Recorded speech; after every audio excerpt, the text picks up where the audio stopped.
Ladies and gentlemen, welcome to another wonderful episode of At Home with Mark. We are episode 9 of season 2 now, and I have a young gentleman on my show that I've been watching since we figured out 2009, Mr. Anthony Stauffer from Texas Blues Alley. Thank you so much for making the time, buddy. Thank you for having me. It's nice to talk to adults for once. We were talking about that. We both have kids, and it's been living in quarantine land, man, with your family for a year. Woo! It's something else. I've watched a lot of what's the children's show? I can't even keep track of them anymore. But when you can start reciting or singing the theme songs, Oh, dude. when your kids aren't even around, that's how you know you've had too much.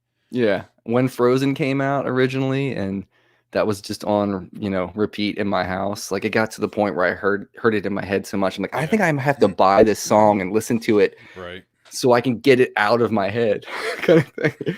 I want to start with what I always start with, Anthony, is I have a super pinpoint specific moment in my life where music really entered, and I was like, I want to play guitar. Do you have a very specific moment like that? It doesn't have to be guitar. It could be you started playing piano or violin or flute for that matter, or oboe.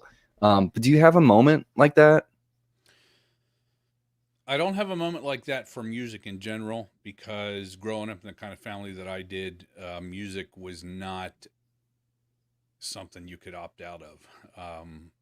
My parents were in a singing. They had a singing group in the church that we grew up in. So I spent my childhood following them around with their group to different churches and stuff like that. So I always sang because I had to, and I took piano lessons because I had to, and then eventually I took an interest in drums, but I wasn't really connecting with the music in terms of I want to make music. For me it was music was more of a utility, something I just did.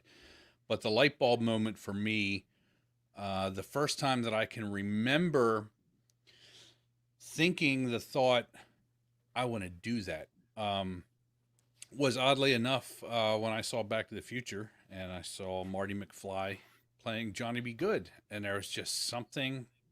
Actually, I just watched that movie the other day with my kids, and there was just something about seeing him on stage playing guitar, and I thought to myself, okay, that's something I could do. But it was just casual. But that's the earliest memory I have, and then probably the next big moment. I got an electric guitar as a graduation present, and just kind of fooled around learning stuff by trying to learn Guns N' Roses and Led Zeppelin. And the real light bulb moment for wanting to play blues guitar was actually hearing the From the Cradle album by Eric Clapton. I was a freshman in college, and I was all into classic rock at that point, but I didn't know much about blues. I had an old Muddy Waters album that I didn't understand, and it didn't resonate at the time. But my roommate had that From the Cradle. It was actually on tape. That's how long ago this was. And I listened to that, and I think I listened to the tape the whole way through. And it wasn't just a moment. It lasted for days. The way I describe it is I was walking around Penn State campus as a freshman alone for the first time in my life, on my own. And I felt like I had just discovered water for the first time in my life. It was so profound to me, the feeling that I had. I would walk around campus and my fingers would be like doing this. I heard the sound of blues soloing in my head like nonstop for 3 days while I was walking around campus. And it wasn't even the songs off of the tape necessarily. It was just if you walked past a bar where there was a blues band playing and you just heard a guy wailing away, that sound, it's like it infected me. And it's just it was life changing. And then there were a few moments like that later, where my focus shifted to Stevie Ray Vaughan. Seeing a rerun of SNL when he played "Say What" was definitely a life changing moment for me. And then, of course, uh, watching the Live at El Macambo show was a big deal for me, too. I see a few people commenting that I need more volume, so I'm going to go ahead and turn myself up here. And, yeah, I was gonna let you finish and then tell you. It's funny, man. RJ Ronquillo was on here, and his moment is the same thing. It's Back to the Future. It's like, oh yeah, because I mean we're probably close to the same age. I'm 41, so we're probably 43. pretty close. Yeah, 43. Yeah, I don't know. You lose track after 40. I took a while back in 2012. I was invited to go teach some classes down at a blues festival in Midland, Texas. A couple people down there were trying to kind of revive the downtown area. It's an oil town, so it's like everybody comes into town for work, and then the weekends it was just dead. And so they were trying to kind of revive the downtown scene. And so they were going to put on this blues fest, and they were going big for even the very first year. And somehow I got invited to go teach some seminars. And one of the requests they had is that I do some presentations, because you have little workshops and you do presentations. So I just put a question out to whoever watches my videos or was on my email list. What first got you into playing guitar? And you would be amazed. Actually, I'm going to have you guess. What do you think the top two non-music, but movie and TV, what do you think the top two movie and TV things for my audience? What do you think the top two movie and TV moments would be? Non-music related. I mean, not off of a CD or something like that. So the biggest answers by far were two specific scenes from movies and TV. That's really hard. Because I can only think of like musical scenes from like our childhood that were like profound moments, like Ralph Macchio and Steve Vai. That's the other one. Yeah. Back to the Future and the Crossroads movie. Yeah. So many people on that list said that those movies is what was kind of the catalyst for them in terms of wanting to play guitar, or at least having that light bulb moment. And I was like, wow, so it's not just me. And I've heard that so many times over the years. It's just kind of funny. I don't know if the people who made those movies had any idea what they were doing. Yeah. I mean, those are like specific moments too, like, and really from our youth, like, you know, because there's not a lot of, I can't think of many other iconic movie scenes besides those two that really feature the guitar. Someone in the comments, I think it's David Bowe or David Beauregard, Roadhouse, mentioned Roadhouse with Jeff Healey, which is another one. Somehow, I'm not sure what year that came out or how old I was, but somehow I didn't see that one. Maybe it was a little too grown up for me at that age. But that is another one where if it could have just as easily been that one. But yeah, that's another example of the guitar being featured in a way that just seems really badass. Like, I want to do that. Yeah, no, totally. It's so crazy to think about that guy and Philip Sayce being in the same band at the same time. It's like mind blowing that those guys were on the stage together. Did you ever see them in concert? No, unfortunately. I went to see Jeff Healey in this had to be the late 90s, because I didn't start playing guitar till like 1995 when I graduated from high school, but then immediately got into blues and thought that I was going to be the next Stevie Ray Vaughan, because there was no YouTube back then. I was in my own little bubble. I had no idea that, the contest for that crown had already been claimed 100 times, And then one day I hear Kenny Wayne Shepherd on the radio, and it like dashes my hopes and dreams. I'm like, how in the world there's somebody else that does this? So anyway, that kind of opened my eyes a little bit. And then eventually I heard of Jeff Healey, and found out that he was going to play at this little club in Lancaster, Pennsylvania that I had grown up 15 minutes away from. So me and a couple friends took the trip down from Penn State back to my old stomping grounds in Lancaster, and went to the Chameleon Club. And so, first of all, watching Jeff Healey play is hard if you're a guitar player, because on one hand, you can't believe what you're hearing, but then also you can't believe what you're seeing. Watching him play with his fingers like over, and the fact that he's blind and he can't see, it was almost more than my senses could handle. But he had this kind of youngish looking, long haired guy playing rhythm guitar who was doing a really killer job on rhythm. And then he hands the reins over to this. I don't know if I guess the name Philip kind of rings a bell.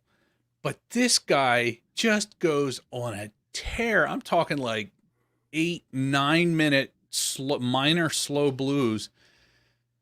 And I remember looking at my friend like, who does that? Like who turns the focus onto their rhythm guitar player to let him steal the show? But it just goes to show how confident Jeff Healey was in what he does. He's not intimidated at all. And then years later, I hear about Philip Sace because of his work with Melissa Etheridge.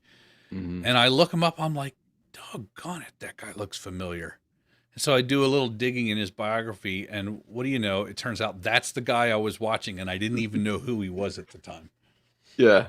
He's crazy good, man. Yeah. It's interesting. So the Kenny Wayne Shepherd and the Philip Sace world, like hearing those guys do, you know, they get a lot of flack because they get the Stevie like comparison and like, you know, be original. Like, why do you got to sound like Stevie? And I have a story about that, but go ahead. Dude, tell me.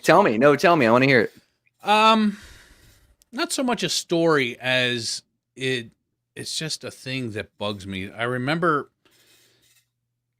So this is going to be super boring to people who aren't into Stevie Ray Vaughan, but you know, Stevie died before I ever heard of him. I didn't start playing until 95. And then I discovered Stevie Ray Vaughan. I discovered his music before I found out that he died. So it's like I got into his music. Then I found out, oh, this guy already died and this sucks. But it's like, that's my whole world. And this was before you could read what anybody thought out on the internet. So I had no concept of this idea of negativity towards copying him. Mm-hmm. But there was one guitarist in town who always had given me a little bit of shade, and I didn't understand why. But then I heard a little bit more of his story. He was in a blues band that toured around the country. They opened for B.B. King. They played in Europe. And he was touring in the immediate post-SRV blues scene. Mm-hmm. And he said every town he went to had some hotshot kid who had learned a couple of SRV licks, who would open for their band and want to sit in and thought they were hot stuff. And it had made him a little bit cynical, if I'm being honest. And so I realized it wasn't about me. It's just that he comes back home and here's another kid who's trying to do the same thing. So anyway, I became aware of this kind of negativity that there is towards copying SRV. And so I've watched Kenny's career. Puts out a couple different albums, and we're talking like 4-5 albums into his career, and I see an interview in a magazine. And the interviewer has to go there. First, he's asking about the album, and then he pivots to, you've gotten a lot of criticism for copying Stevie Ray Vaughan. And if you read Kenny Wayne Shepherd's interviews, you'll realize that he's answered this question so many times. He just has an answer that he gives people. You know, without Stevie Ray Vaughan, there'd be no Kenny Wayne Shepherd. I like to focus on my songwriting. I don't think that Blue on Black is a song that Stevie Ray Vaughan would have written. It's more, I try and put more originality into that, into the songwriting.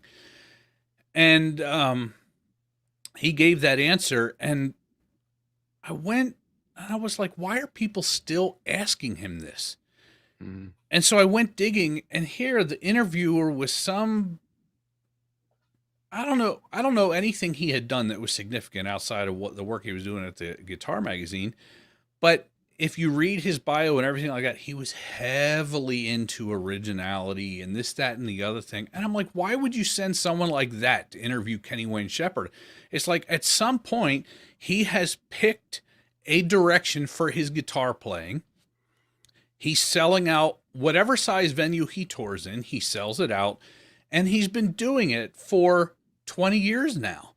If you don't like that, then don't interview him, but stop asking the stupid questions, because it's like at some point, if somebody's not going to make a right-hand turn and develop a completely different style, it's a conscious choice that they don't feel like they have to. And if they're still having success with it, who the hell cares, you know? So I just really got tired of hearing that in interviews from people who obviously are after something completely different. And it's just like, Kenny goes on stage and he has fans screaming his name and loving what he does.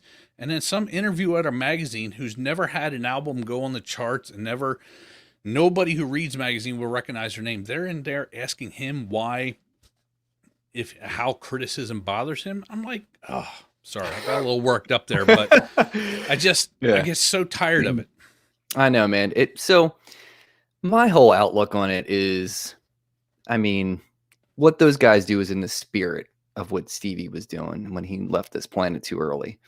And I don't think that necessarily, I mean, Philip Sayce is like, I feel like that dude is a swarm of bees coming at you, man. Yeah. Like he's got so much energy behind his playing. Yeah. And and mainly the thing that we're hearing, I think what some people don't understand that are interviewing these cats is like, there's a tone thing too, man. Yeah. Their tone is very akin to what Stevie was doing. It's got that bright bite that, Stevie had. And that's probably what the lay non-musician might hear first and foremost. I don't know. But I mean, I can appreciate the spirit of Stevie staying alive through some of these cats. And I mean, I love Johnny Lang too. Like Johnny Lang's record, Turnaround. Have you heard that record? I don't know if I've heard that one. Oh man, that album. People don't realize how good of a musician he is, not just guitar player. But Johnny Lang, just to circle back one quick thing, what I like to tell people is that the sooner that you accept that the SRV style is now a genre of blues, the easier it's going to be to understand guitar going forward. Just like Texas blues is its own genre, Chicago blues, B.B. King could almost be his own genre because so many people copy him, but it's easier to make B.B. King's style mix in with other people's than it is to take SRV style and have it not sound like him, because it was so distinct and so powerful. And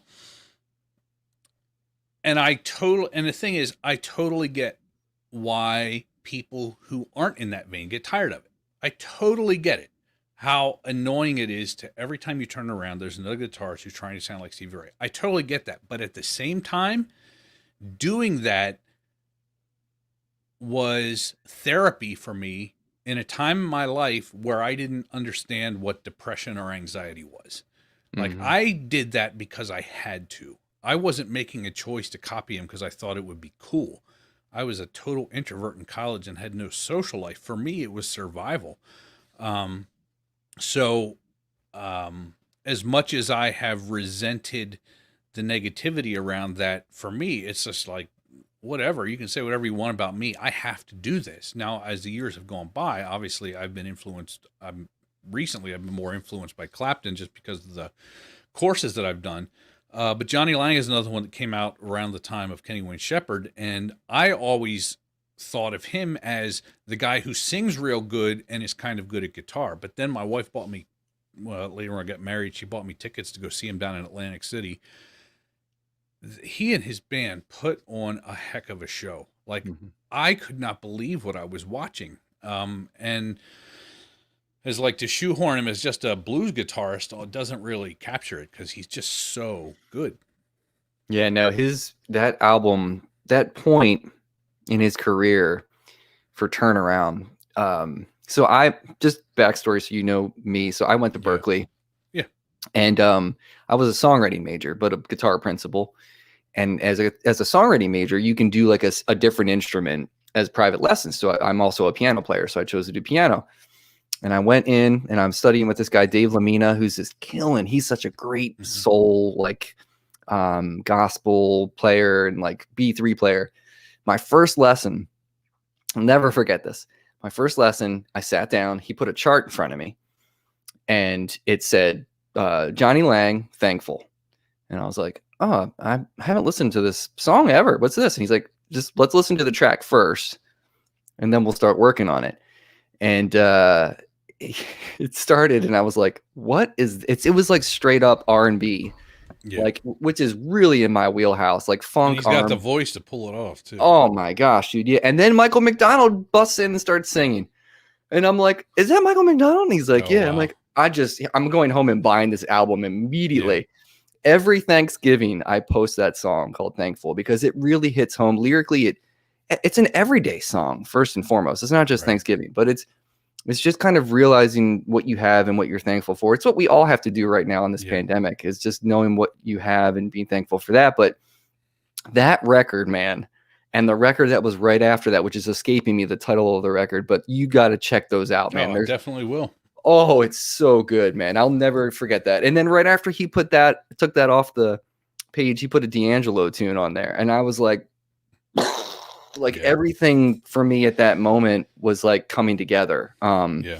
So, and because my whole idea was to start playing piano not like a guitar player, because I used to play piano like a guitar player would play it, and I'm like, no, I want to play like a pianist.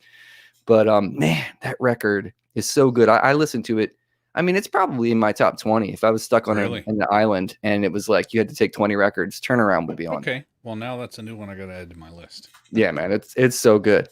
Who are some other cats that you like when you started listening? Because when you were in college, like you like pivoted hard in your career, right? Weren't you doing like coding and like web design and development and stuff before you switched? So I'll give you an abbreviated timeline. So I went to college, and going into high school, like, first of all, I grew up in a conservative Mennonite family.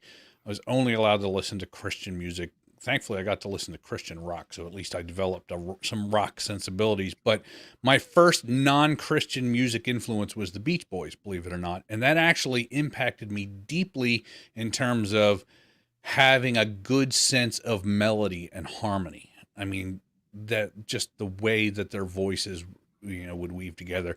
Then eventually I went in high school, I went through my rap and I went through my techno phase, met a different group of friends, and they got me into classic rock. And so I hit the guitar right in the middle of my Led Zeppelin, Cream, Free, just in the middle of listening to all that. So of course, when I start playing the guitar, that's the kind of stuff I try and learn. And then I discovered some Guns N' Roses solos that didn't seem too hard, so I worked on those. But it was when I heard that Eric Clapton tape my freshman year of college, that's when everything I wanted to do on guitar shrunk down to a single focus. From that point on, my only focus in guitar was making that sound. And then later that year, I knew about Stevie Ray Vaughan, and I had heard his music here and there, but it didn't connect with me until I saw him play, and it was on a rerun of Saturday Night Live. And when I saw him play that Say What instrumental on Saturday Night Live, I was transfixed. My jaw was on the floor.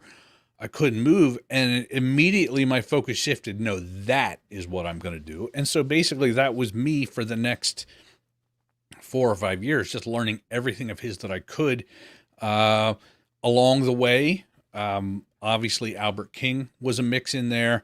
Jimi Hendrix was a big influence. And I would say Jimi Hendrix, Albert King, and Stevie Ray Vaughan, and oddly enough, Kenny Wayne Shepherd, for as much as it shattered my world that this other young kid had learned how to play like Stevie Ray Vaughan, his first album was a huge influence on me, just in terms of my rhythmic. He's always been a very rhythmic soloer. Like his timing and his solos is impeccable. But then coming out of college, I went to college for engineering and somehow found my way into a software job doing customer support because I wasn't qualified. But I discovered that I loved programming. Got hired to do technical support at this software company and basically taught myself how to code on the job. And within a year or two, I was a full-time programmer there and spent my early 20s into my early 30s at this company doing all kinds of programming development. It was like a nerd playground. Like I loved that job so much.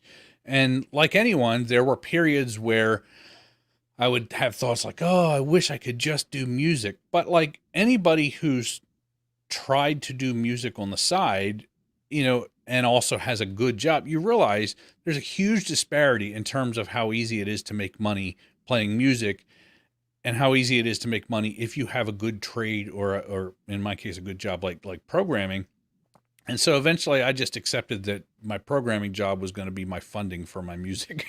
And I was just going to, whatever I do with music, that's what I'm going to be happy with. And then, I had finally reached a point in 2007 where I was like, you know what? This isn't too bad. I got a good job that I love doing. I love programming. I love technology.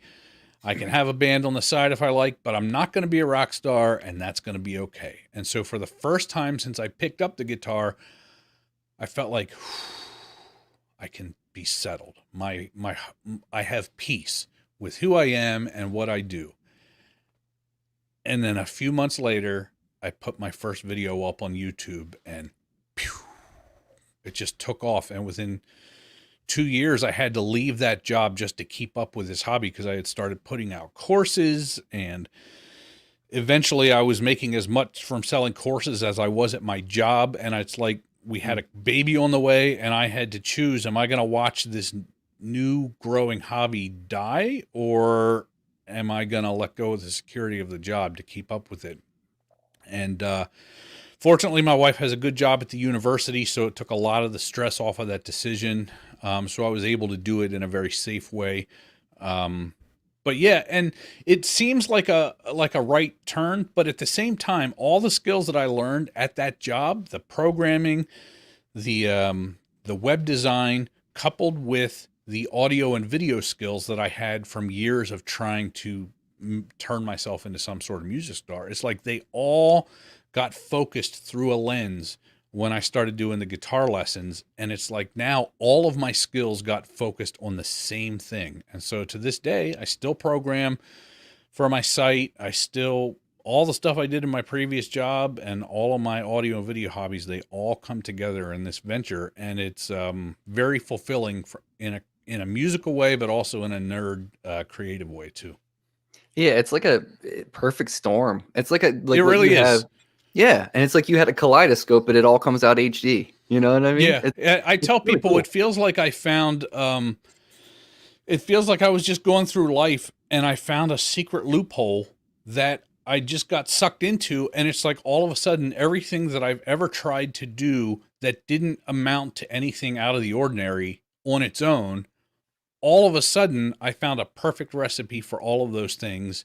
And for some reason, I can't get anybody to listen to me when I talk about this, or this. But for some reason, when I pick up a guitar and I explain to somebody how I'm doing it, for some reason, people understand it. And being able to use my technology skills to help me turn that into a profession, it feels like cheating, to be honest. It doesn't feel like it's like you would never, if I had tried to set myself up for this career 20 years earlier, how I would have put my focus on all the wrong things, Mhm. but because I had no idea that this career could even possibly exist, I was just always following what I was passionate about. I was passionate about programming, so I went after a programming job. I wanted to be a rock star, so I played a pathetic number of gigs with my band, but I always videotaped them, and I learned how to do it from multiple angles so I could mix the angles together and put them on DVD later. Learned how to build websites so I could invite and get 10 people to come out to our shows. And when all of that came into focus in late 2007 into 2008, it was that's what I tell people, is like I didn't chase my dream. I stumbled into it and then had to run like crazy to keep up with it. That's great. Yeah, it's so David's saying it was meant to be. It's so true, man. I didn't even, dude, since this pandemic happened, I was gigging 8 to 10 times a month on top of my day gig and stuff. And it's a grind. You know that. It's a grind. But then in March, I was like, I'm going to start a YouTube channel and I love gear. So I was like, I'm going to start reviewing gear. And then this show happened in August, and Joey Landreth was my first guest because he's a friend. And it's just like taking off. Yeah. And it's the same thing. I feel the same way. It's like I'm having a ton of fun. And that's all I want to do with this is just have a lot of fun. Because like my whole goal, if you think back to like when you picked up a guitar, why do we do that? Because it's fun, man. Yeah. Like playing guitar brings me joy. Like it's not strategic. You don't pick up the guitar for strategic reasons initially. I didn't pick up a guitar to meet girls. I know some of my friends tried to do that. They don't play guitar anymore. Like you get into it for the wrong reasons, man. It's not going to work out. Yeah. But man, it's just it's music is such a blessing. Every single day, like that I go through life. Now my kid's getting into it. She's playing Ben Folds songs on the piano, and it's just so great. You know what I mean? It's just such a great thing to have in your life and to let your kids. Are your kids into music? You know, it's strange. My oldest is. My kids could not be more different. My oldest is hard to describe. He is very, very smart, very, very stubborn, very energetic. He's ADHD. He's on the very mild end of the autism spectrum. So he's smart as a whip. But he's so hard to deal with sometimes because he just has this inner compass to what is the right thing for him to be doing and what is the best decision. And it doesn't matter how long I've lived or whatever. He'll do what we tell him to because he has to, and he doesn't want consequences, but he never stops believing that what he wanted to do would have been the best thing. And it's like living with somebody who thinks they're a grown-up and nothing you can tell them will change that. And any obedience you get out of them is simply survival because they have no other option. And I love him to death. He's so smart. I'm terrified of what he's going to be like when he's a teenager. He likes the idea of playing an instrument, but does not have the... He's done so many crazy things in Minecraft and Fortnite, and he makes these elaborate origami like he just creates and creates and creates, but he hasn't yet seen an instrument and have that connection to feel like this is something I'm going to be fascinated enough by to sit down and do. So we'll see if he ever gets to that point or not. I know that, I didn't pick up the guitar till I was 18, so I'm not worried about him starting young. My youngest, though, he's the complete polar opposite. He's just, I tell my wife, like, this, God felt bad for us for how hard it was to parent the first one. So he gave us the second one. Oh my gosh. If every kid was like him, we'd have, 3 times the amount of kids in the world that we do. He's just so easy, so sweet. But it's hard to, he's only 4. So, if I had to put money on which one would play an instrument, it'll probably be Hunter, the second one. But, I'm holding out hope that I get at least a bassist or a drummer out of the 2 of them. That's all you can ask for, man. You can jam out in the barn. That'd be so great. It'd be so great. I want to ask you. So, as far as like the gear side of things, because as a guitarist, we're living in a platinum age of gear, man. It's a people have no idea what it used to be like. No, we had what do we have options? We had Boss pedals and we had Ibanez pedals. We had maybe Dunlop was doing some stuff. Like it wasn't anywhere near how it is today in the amp market, guitar market even. Yeah. Has there been anything, because I'm sure you get sent stuff, you play through it and everything, but is there anything that you're really hyped on right now as far as amps, pedals, specific guitars? I wanted to talk to you about those Is it the Z coil pickups? Zex coil. Zex coil? Do you have those in all of your instruments, all your Strat or S style instruments?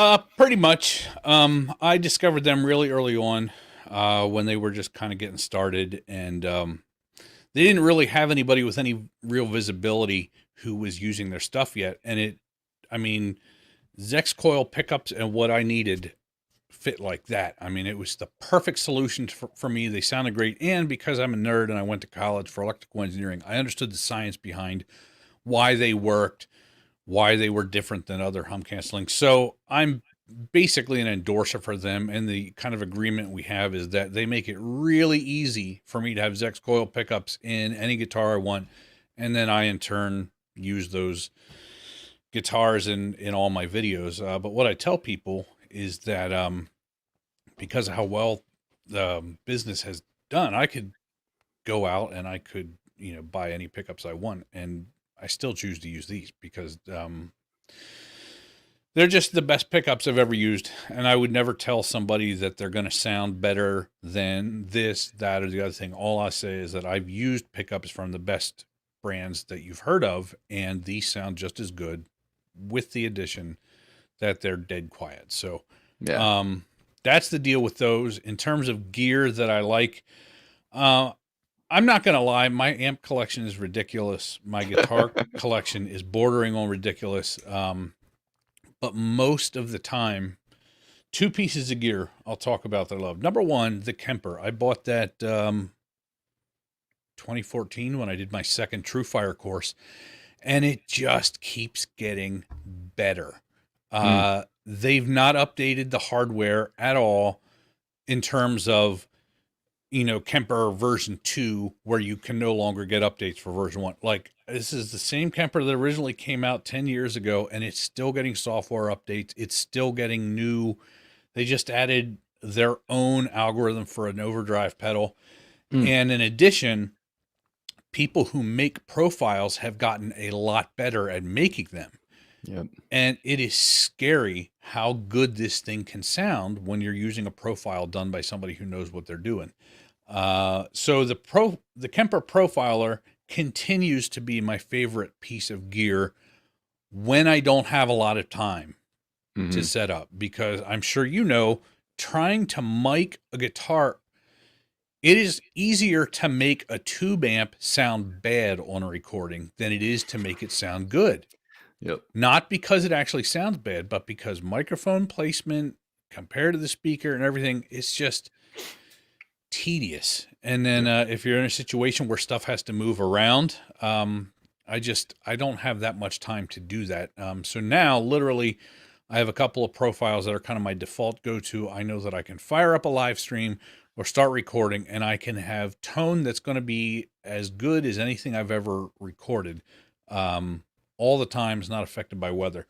The other thing that I'm big on is the 2-Notes gear. The Captor X is one of my favorites because I do like to still use my amps that you see sitting back there. But the beauty of the Captor X and the software that they have that runs on it is just the ability to choose from all of these different virtual cabinets and change mic positions and everything like that.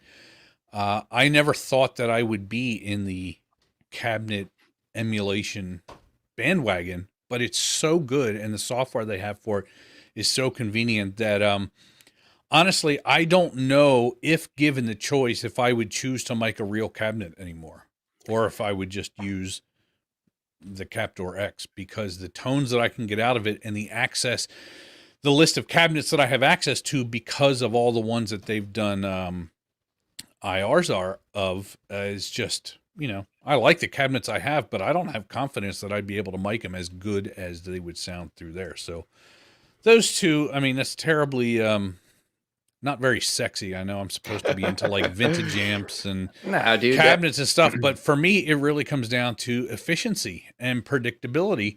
And especially during COVID, where I have about 4 hours a day that I can be creative in because I'm watching the kids the other part of the day, I just don't have time to do fiddly stuff. I've had to cut down on the number of videos I do in general just to keep up with the business.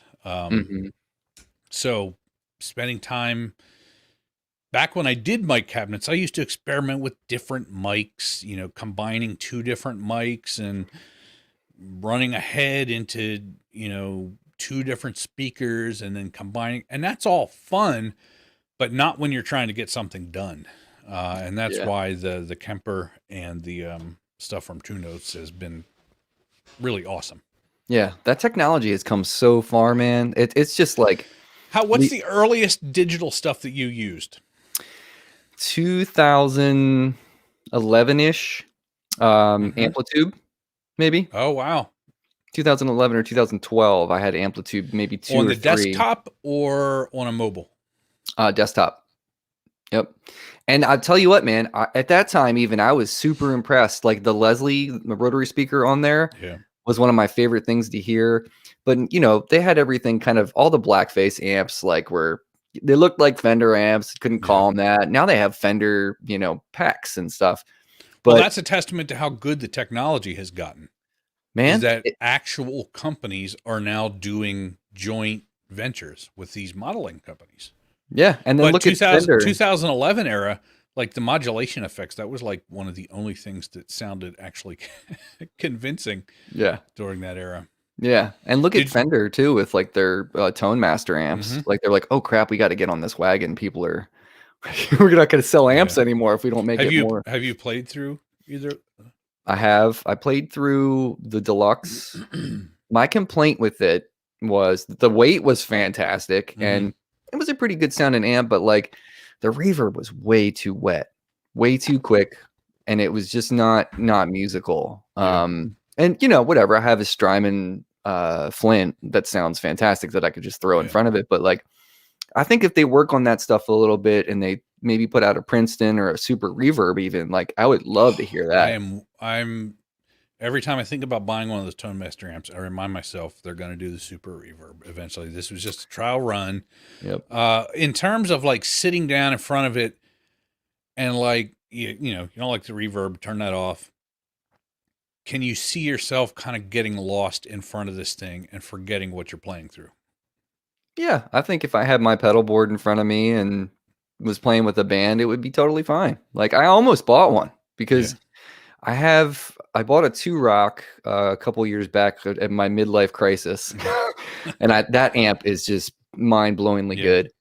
And I have a friend who builds amps in upstate Maine. There's a company called Synaptic, and I bought one of his back in like 2012. He made me like a 112, like a 18 watt, Class A type of thing. So those are the two amps I have, but I'm starting to get like I have a relationship with Magnatone now, and they sent me an amp. They sent me that Varsity Reverb to play through and do like a review for my channel. That thing's crushing. That thing sounds great, and that's one brand that I've never played through yet. Oh man, you got to check them out. Like, so I mean, if it's good enough for Neil Young or I think Jeff Beck's playing through him now, and like Billy Gibbons, that's good enough for us, right? Yeah.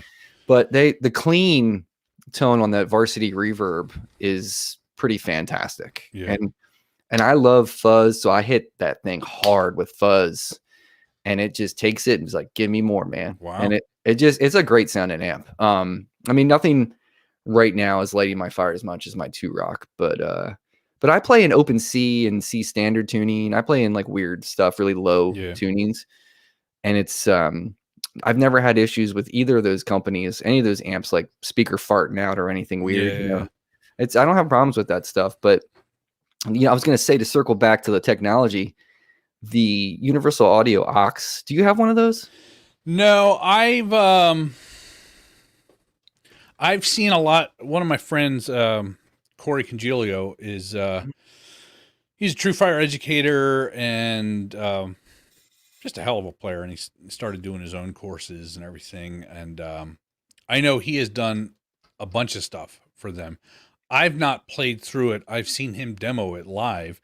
But yeah, I kind of went the Two Notes route instead of that. So it's like I haven't really made the connection why I would need one of those based on what I have. But everyone who I've seen that uses them loves them. I was blown away. Corey was on here last season on my show and talked a lot about it. Yeah.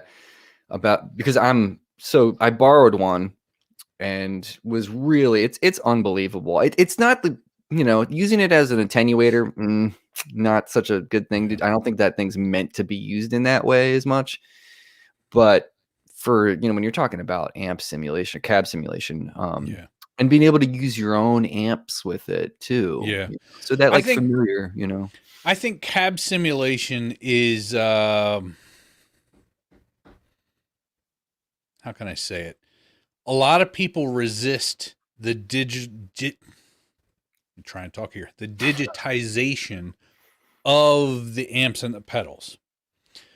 But cabinets are a huge pain in the ass for everybody because amps sound different when they're working hard. But then you got the volume problem with the cabinets. And it's been very interesting to me to see how well received the cabinet emulation has been compared to how well received amp emulation was when it first started coming out. Because my first digital gear that I ever played was way back in the 90s, Yamaha. Actually, it wasn't even digital. It was just solid state. They had a solid state rack mount unit that came by in the John Lennon songwriting contest bus. And I plugged into it and I had headphones and I was like, well, that sounds like crap. You can't trust anything that's in a rack. Right. And then years later, I had a contact at who came out with the 11 rack before it was Avid? Do you remember the 11 rack? Oh yeah, for sure. I only remember it being Avid though. Was it Digidesign? Oh yeah. It was okay. Digidesign. Yeah. So I made a contact there, and he sent me a unit to make some presets for. And so this would have been 2011 era, maybe 2012. And I remember thinking as I'm playing with this thing is almost there. So close. It's kind of like watching a movie that is almost good, but the actors are just right below a certain line, and you can't get into it because it's like you look at them on screen and you just know that they know that they're on camera. Or basically anything Ben Affleck has been in.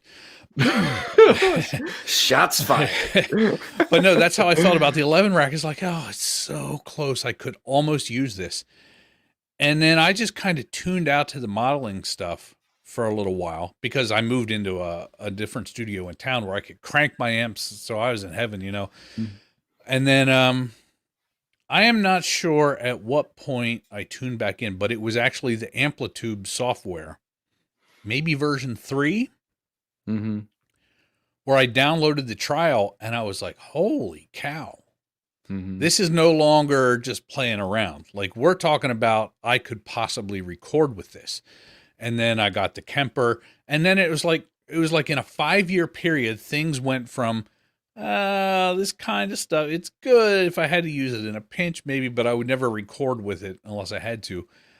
It feels like in 5 years, the modeling of amps and effects got so good that most people would be happy with it. And then in the 5 years after that, the cabinet emulation stuff and the amount of pedals that we have, it's gotten to the point where, I'm not going to argue with anybody, but what I'm saying is that it's gotten good enough that I will probably always choose to use that in a pinch.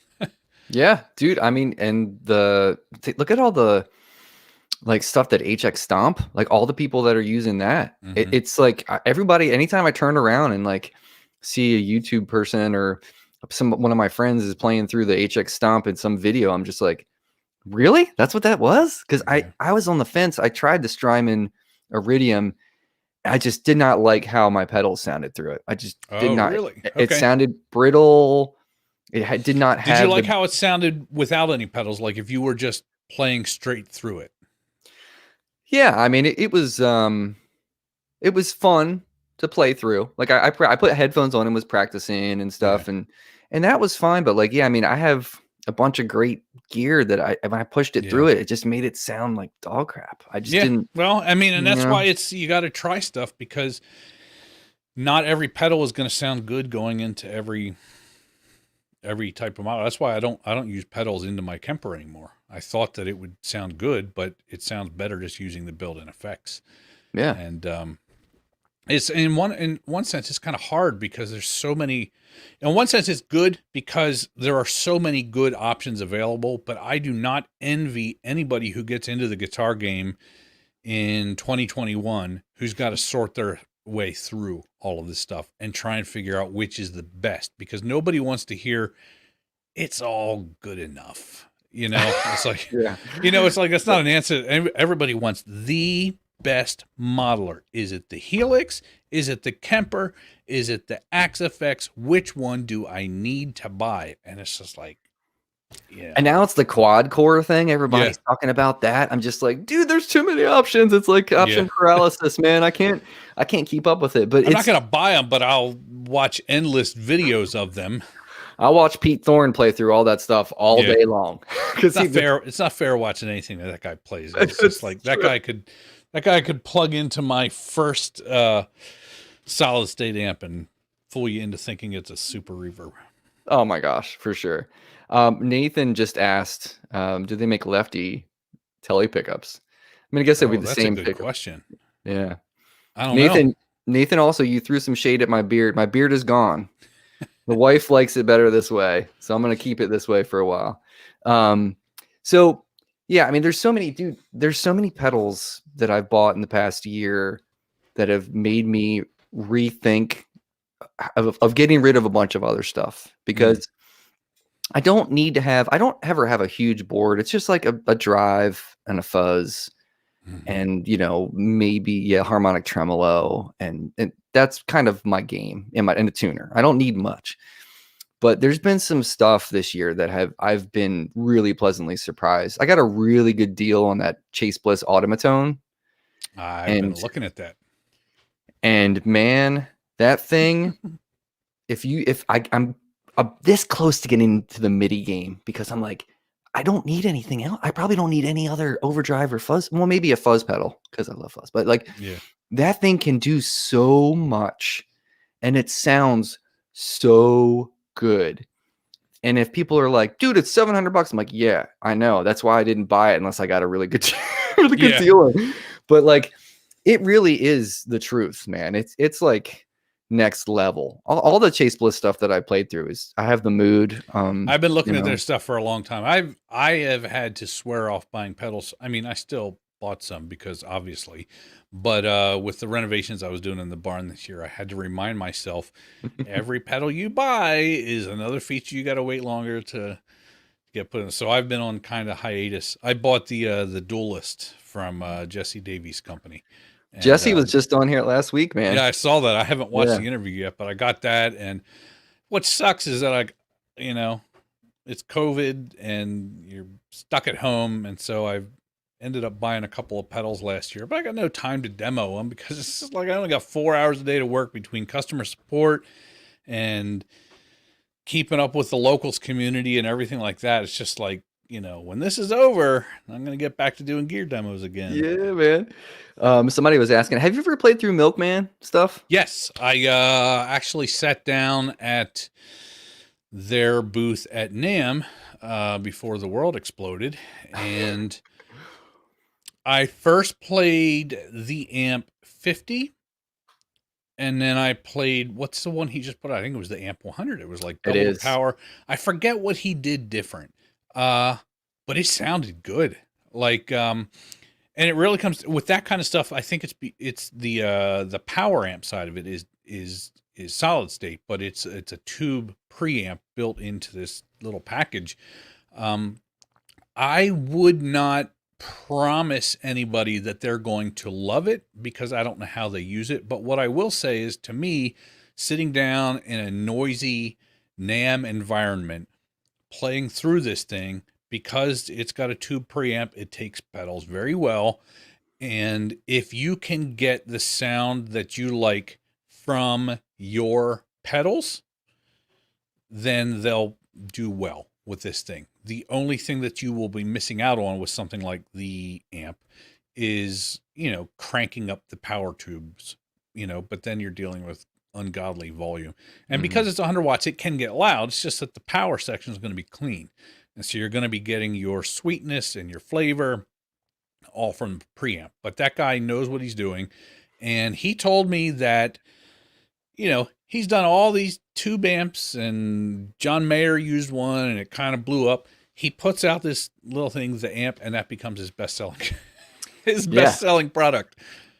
Yeah. He was just on here 2 weeks ago too. And Tim's awesome, man. He's doing it the right way too, I would say. Like, what do you mean by that? He's very humble dude. He's just making really quality stuff. The same thing with Jesse. Like, they're in the camp of the QC camp, where it's like, we're not going to put anything out until we really believe in it and we really feel strongly that you're going to love it, kind of thing. And I would say about Tim from Milkman, the thing that I appreciate about him is his authenticity of like serving that time period of amplifier, but putting his own spin on it. Yeah. And man, he's just like, it was so fun to talk to him. And it was fun to talk to him because we have a similar path where we grew up listening to jam bands and like all this stuff. And like, so he's kind of in that road of, you think about Jerry Garcia, who used to play super high headroom amps, like, like crazy volume. I've heard that it was an experience. Yeah. Religious probably for those guys, but to see them live. But man, yeah, it's just, I don't know, man. There's so much to look at as far as gear. I mean, I hope next year that I'll be out at NAMM. I was trying to go this year. I've only been there once. is a NAMM. I know. But it's like going to that the first time I went in there. I don't know if you had this experience, but like when I walked into that room, I was like, oh, it's like hard to communicate to people. It's hard to communicate to people how big it is until you go in there. I once did a video called How Big is NAMM, where I basically just held my phone and I walked through from Hall D all the way to the end of Hall A, and then into they screwed around with the layout this past year, but when it was just all, A, B, C, D, all in a row, I walked through all of them. I can't remember how long it took me, but it was like 5 minutes. And you can, I don't have any advice for telling people how to get through all of it. Comfortable shoes. Comfortable shoes. Don't try and dress like a rock star. Wear your sneakers. I went in with some rock star style boots one year, back when I thought that NAMM was a networking event and not just tax deductible vacation. Once I accepted that I wasn't going to get anything out of NAMM, what I needed ladybugs flying around. This is a barn after all. Yeah. Once I accepted that NAMM is about people, I see people. I talk to my friend Brian Wampler. I make new friends in the business. We talk about business. We all serve the same customers. Once I figured out that is what NAMM is all about for me, then I stopped trying to dress and fool anybody into thinking that I was a big deal based on that. But the day that I wore those fancy boots, I cannot even describe how bad my feet hurt by the time I got back to the hotel. It was severe. And then I was like, well, I guess I'm not doing that anymore. No. But yeah, NAMM feet is a syndrome. Oh yeah. I don't even think wearing Chucks is smart. And that's usually my go-to. But like, you need good shoes with good insoles. Look how old we are, Anthony. And your feet are still going to hurt when you're done. And that's the thing is like, you wear nice shoes, they're still going to hurt. But at least maybe you'll be able to stop for dinner on the way home and won't be thinking about your feet the entire time. Oh, just talking about NAMM makes me miss it. Yeah, I know. I think mostly I'm sure for you because you've been more often, but I think it's about seeing your friends too. Oh, like totally. Getting together with your buds. And like I was talking to Paul Masano, I was like, next time we're going to go together and just hang out and enjoy it. Because I mean, it really is an experience. Like it was a bucket list thing for me. And if you're a musician and you've never been, and there's what year did you go? It was like when we first moved into this house. We've been here probably about 7 years ago. Okay. Probably. I was there with Berkeley because I work for Berkeley. That's my day gig. But I was just a tag along. They were going there and they had a booth to do, because I work for the online school. And my boss is like, you can come and crash in the hotel room, whatever, and we'll just pay for your flight. Yeah. And I'll never forget when I walked out. They were like, "We're gonna meet for lunch. Meet us in the lobby." I walked out, and the CEO of Berkeley Online was there, and she just started laughing because she's like, "You should have seen your face when you came out of that room." Because I basically landed, got my rental car, drove to the hotel, parked the Mm-hmm. car, ran in there, and was just like walking around like this, like, oh my gosh, there's Fender, oh my gosh, there's BRS, oh my gosh, it's just like Yeah. It's everything. It's awesome, dude. It's so cool. But yeah. It anyway, really, for me, it really is about the people. And just, on a personal note, because I live here in State College, PA, which is middle of nowhere, there's no music industry here. I don't meet anybody here who barely understands what I do. And it's really easy to lose focus on Mhm. the fact that I do have a real job and that this is a legitimate company that reaches real people.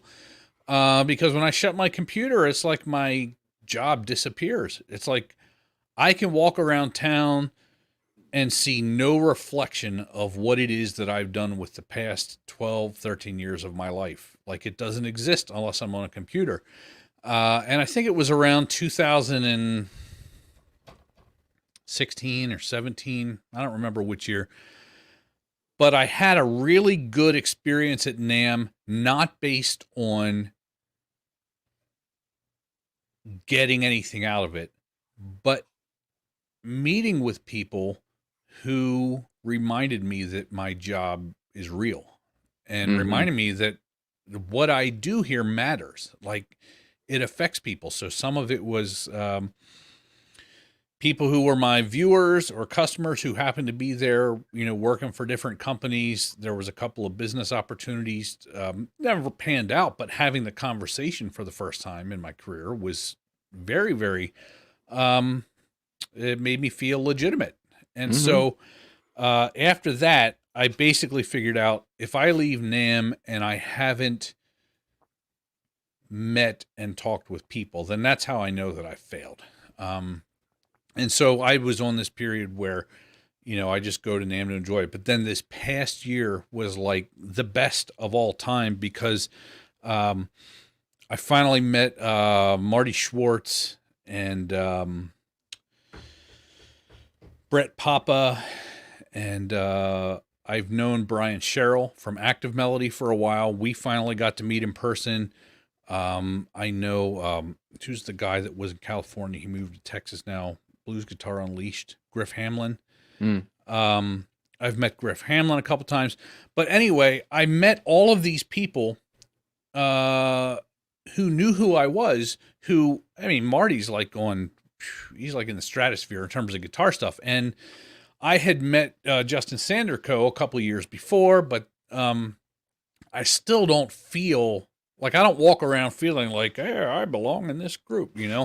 I still think of what I do as a very small niche, whatever, very small focus site. And so to find out that Marty knew who I was and he knew about the barn and he had watched some of my videos, it was like, holy cow, like this is real. This is a real thing. Mhm. And then he told me about, there's this YouTuber meetup that we're doing over at this one hotel, later night. And I go over there and meet Mike Palmisano for the first time, talking to Corey Congilio. I talked to Tim Pierce, talked to Tomo Fujita, who knew who I was. I had no idea that any of these people knew who I was. I even talked to the guy from Anderton's, the captain. Mhm. And after he looked at me for a little while, he thought he remembered some of my videos too. And so all these people are so super cool, very humble. And it's like I'm talking to these people who understand what it is that I do in a way that nobody I talk to in regular life does. Yeah. Because we're all in the business of making guitar players happy. And so it's just like, I'm looking around, I'm looking at all these people. I'm like, these are my people. Like, Mhm. as validated professionally as I did on that night. And it was like, it was the perfect, it was exactly what I needed out of a trip to NAMM to come back home and remember why it is that I do what I do. Um, and you feel different about what you do when you know that someone like Tomo Fujita might see what you're doing. You know, if Yeah. you just visualize yourself just putting out guitar stuff to people you'll never meet, you know, you have one attitude. But when you realize these other professionals who are doing stuff, they might see what you do, it makes you take your job more seriously. Mm-hmm. And so basically, I came from that. Me and Mike Palmisano, we had these plans for how we were going to get together at the barn and shoot some videos. And Corey Congilio said the next time he comes through PA, he'll stop up and we'll do some stuff. And then COVID hit, and all of our plans just went to hell. And so now we're just all going to have to pick it up later. I know, there's man. anything to pick up later. Yeah, I was gonna say. I mean, you're right up the road from me, not too far, man. You know, like Mike and I can both come up and play some music. So great. Yeah, man. Like I told you, the barn is, I got bathrooms in the barn now. I got a kitchenette down there. I've got a big bonfire place right outside the barn. Got a big deck out back, amphitheater out front, high definition video capture system on the main stage. It's like a playground, man. Oh my gosh. That's what I keep reminding myself. It's like, I feel like I got all this infrastructure sitting around and I'm not using it because stupid COVID has me spending 4 or 5 hours a day watching my kids. But then I remind myself it's not going to last forever. No. Someday I'll have friends over again, and all the money that I've spent on this barn is going to pay off, and we're going to do some cool stuff. Yeah, man. It's all coming back. All right. Are you ready to do some lightning round get down to end this out? Let's do it. All right, cool. So here's the deal. 105 BPM. It's going to raise the level of awareness. Just a little bit of suspense floating in the background, okay? All right, so, Anthony, if you want to explain your answers, feel free. I love hearing explanations of why people chose this or that. I'll try not to, but... I'm trying something new with you today. The last question is going to be something that I usually ask during the interviews, but I've decided I want to try to put it as the last question. All right. Okay. Here we go. First question is always the same. Lennon or McCartney? Oh, these are supposed to be fast.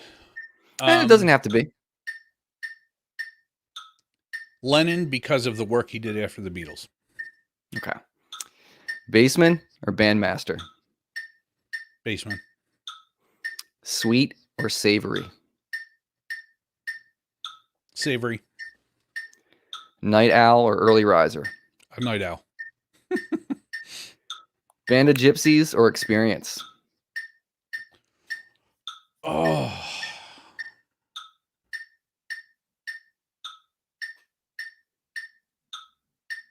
Band of Gypsies. Okay. Checkers or chess?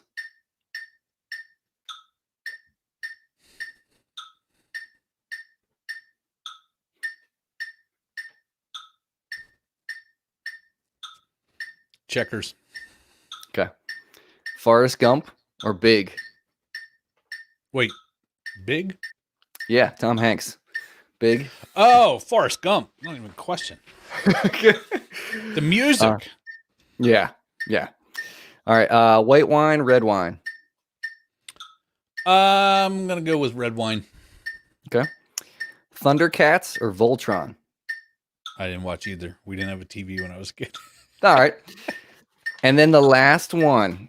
So this is my question that I've asked her in interviews that I think is very interesting. Is there an album, doesn't have to be your top album of all time, but is there an album that you wish you could erase from your memory and go back and hear for the first time to experience it again?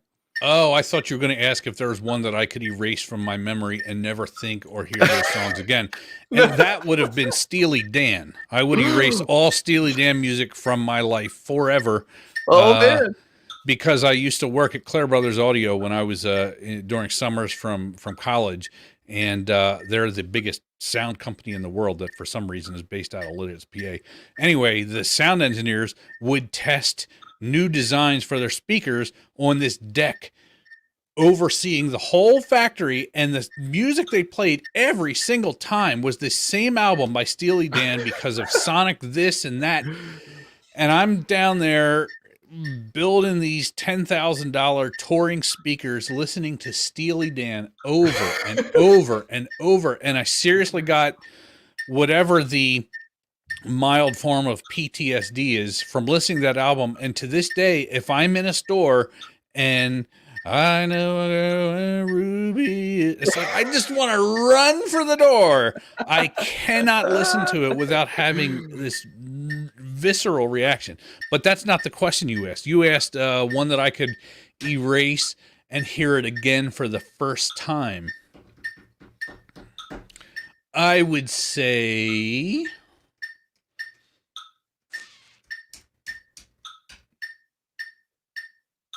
It's tough, right? Such a tough question. Mm-hmm. I've had some really interesting answers from people, like stuff that I wouldn't have expected people to answer. It's really cool. I'll say this. One of the albums that has, this is not going to be at all what people want to hear or whatever. There is a band called Royal Blood from the UK. Yep. Their music is kind of electronic, but because the guy plays guitar and bass with just one instrument and he's got all these octave effects, it is so freaking heavy. And their second album, How Did We Get So Dark?